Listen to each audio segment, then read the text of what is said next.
Hey, what's up YouTube? In this video, I'll be showing you how to make Patrick's house from SpongeBob. I was never going to make a tutorial for this, as I always figured that I wouldn't be able to make Patrick's house any better than anybody else could.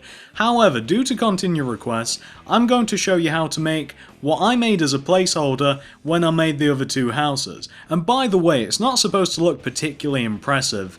It's really difficult to make what is essentially a brown rock with an antenna on it look any more than that. However, if you guys need something, here it is. If you want to build it, here's what you're going to need. You will need stone, sand, sandstone stairs, some brown wool, and finally we'll also need some fences. So once you have all of those materials right there, and once you've figured out where you want to make it, I'll be making it right here, you're going to want to kick this off with a row of 7 brown wool in a row on the floor. That's 7. So 1, 2, 3, 4, 5, 6, 7.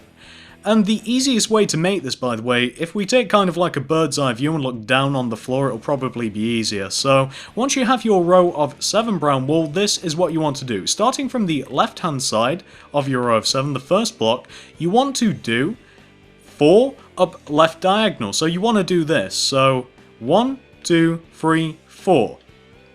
Like that. What you then want to do from this 4th diagonal is you just want to go this way towards where the back of the house is going to be by 6. So 1, 2, 3, 4, 5, 6. And then from that 6th block you want to do 4 up right diagonals. So 1, 2, 3, 4. And then from that 4th upright diagonal, you want to go to the right by 6. So 1, 2, 3, 4, 5, 6. And then from that 6th block, you want to do 4 bottom right diagonals. So 1, 2, 3, 4. Then go down from that 4th bottom right diagonal by 6. So 1, 2, 3, 4, 5, 6. Now finish this off by doing 4, or 3 I should say, bottom left diagonal. So 1, 2, 3. It is free, just to reconnect back to where we started. And you guys can see why I had to do it like that. We're making a big circular shape, and that's just really the easiest way of explaining it. So once you have this big circular base shape right here, here's what you want to do next. Pig included. You just want to pretty much go all the way over the top of the base that you've made with another layer of brown wool. So you just want to have 2 rows of the starting base shape. So just go all the way around, just as I am now, and do that. So you just want to have something which should look a little bit like this. And you should also have a pig trapped in the center. You're kind of doing it wrong if you don't. Once you've done that, this is what you want to do next. So for the next layer, coming over towards the back here, although it doesn't really matter how we do this, coming over towards the back, we kind of just want to draw a circle inside our circular shape right here that is 1 block higher and 1 block inwards in relation to our starting shape. So you want to do this. Let me show you guys. I don't know the best view to do this, although I'm sure that you guys are already getting what I'm doing. So you just want to trace along the inside of your nice circular shape with a row of brown wool that is 1 block higher and 1 block inwards in relation to your nice little starting circle, and you should end up with something that should look a little bit like this, just to show you guys from above. Again, the pig's still in there, as should yours be. So that's what you want to have for that next layer. Not too difficult to understand, I hope.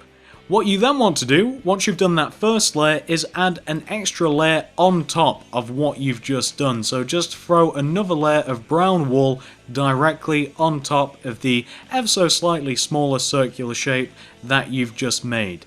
And by the way, just so that this next part doesn't mess up, you don't want to leave any corners or anything. Like, you don't want to have any brown blocks like this.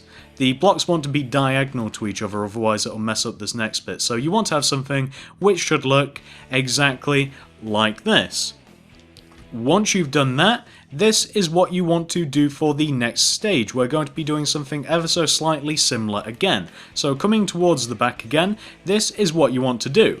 You want to do pretty much the exact same thing. You kind of like want to trace along the inside of the shape, except one higher and one inwards, except this time you do kind of want to have corners. You kind of want to connect the corner blocks together. So instead of like doing diagonals, you kind of want to do this. It's kind of hard to describe, but I'm sure that you guys will see what I'm driving at once we take a bit of a bird's eye view. So let me just show you guys. So you just want to have something which should look a little bit like that. Pretty simple to see what I've done. As I said, instead of doing like the diagonals directly, you kind of just you go around the previous shape rather than.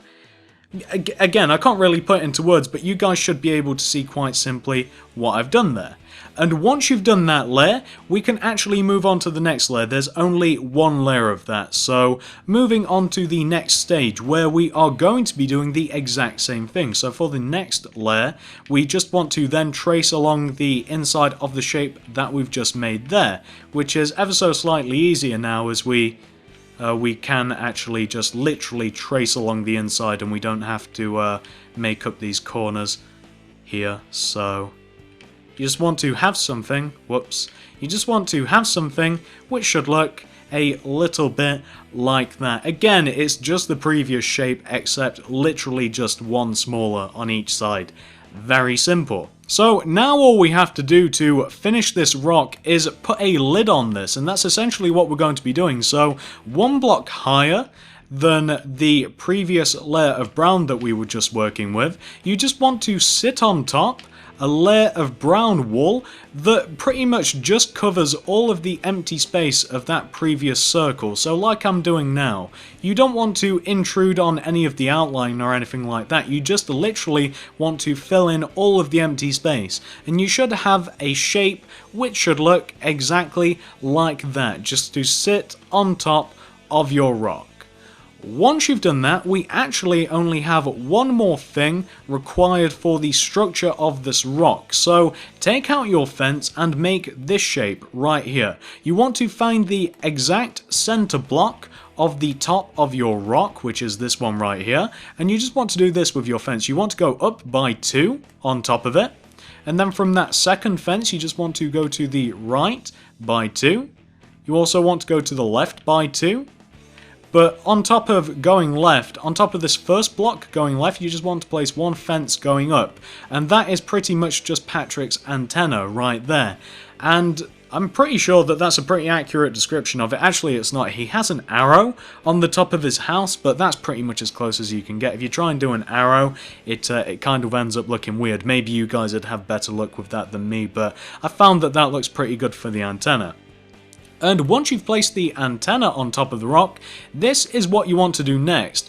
Since we are just working with a big giant rock, we've kind of got to work on the outside a little bit, haven't we? So, next step, take out your sandstone stairs and place a row of sandstone stairs going all the way around the outside of your rock. And you just want these stairs to connect together properly like this. They all want to connect together like that and just like make corner stairs where it's appropriate. And you just want to go all the way around just as I'm doing now. I know it's getting a little bit dark, but honestly, you guys don't need a massively clear view of this. So you just want to do this all the way around. And what this is basically going to look like, it's just, come on sheep. Do me a favor and just leave. It's just to show the sand build-up around like the outside of the rock. You know how Patrick kind of like picks up his house and like throws it back down and it kind of like disturbs all of the sand around it? Well, that's essentially what those stairs are for. You guys can see now that the rock looks as though it's been shuffled about a bit and the sand's building up on the outside. When I'm back in a moment, we're going to dig out an area around the house, fill it in with sand, and we're also going to make Patrick's path. I'll be back in a minute. Alright guys, so once you've reached this point right here, it's now time for us to dig out an area around our rock and fill it in with sand. So this is how I'm going to do this. I'm going to dig out a row of 6 coming out from each one of the 4 sides of our rock. So like this, 1, 2, 3, 4, 5, 6, just in a line coming out from each one of the 4 major sides. So that's the first one. 6 on this side again, 1, 2, 3, 4, 5, 6. 1, 2, 3, 4, 5, 6. And on this final side as well, 1, 2, 3, 4, 5, 6. So you just want to have 4 rows of 6 coming out from each one of your 4 sides of your rock.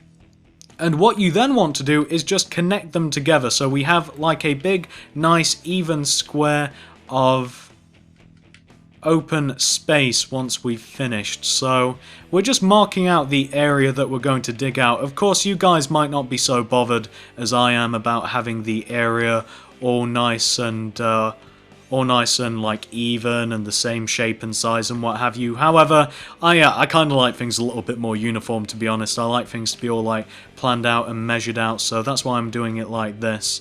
And I'm just turning this into a big giant square, and I may even shape it a little bit. I might not want it to be 100% square, we'll have to see once I've filled it in, but this is what you may want to end up with if you guys are using the same method. As you can see, we've just connected all 4 of those starting 6 blocks, those starting 6 empty spaces together. We've turned it into something that looks like a big giant Christmas present parcel with a big rock in the middle, and all I'm going to be doing now is digging out all of the area inside of the big giant square, and I'll be replacing it with sand. And I'm not going to do this on recording because it's actually going to take a while. It takes quite a while to dig out an area and replace it, so I'm going to be back in a moment once all of this is done.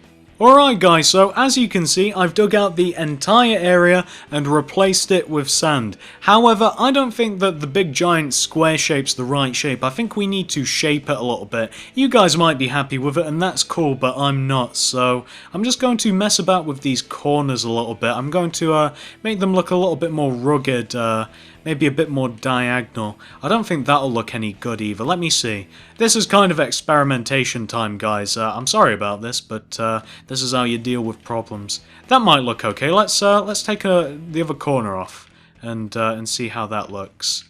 So I did 3 layers of the diagonal. 2 off there, 1 off there. 2 off there, 1 off there. Let's see how this looks from a nice bird's eye view. Yeah, that looks a bit better, I think. It's a bit more shaped, so let's just do this to the other 2 sides, and then we'll just fill it in with grass. So 1 there, 1, 2, 3 diagonals, 2 there, 1 there, 2 there, 1 there. Move on to this final side here. 2, 3, 2, 1, 2, 1.